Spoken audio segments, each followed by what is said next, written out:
ጨለማን የሚያነጋ ወቅት ነው፣ ጊዜ ነው እንጂ ማፍጠት አይደለም፣ ቁጣ አይደለም፣ ጩኸት አይደለም። ሁሉ ነገር ጊዜ አለው። ሁሉ ወቅት አለው። ወቅት መጠበቅ ያስፈልጋል፣ ጊዜ መጠበቅ ያስፈልጋል።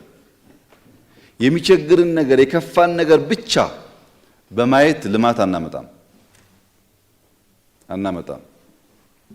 ችግር አለ፣ ሊሰራ ይገባል።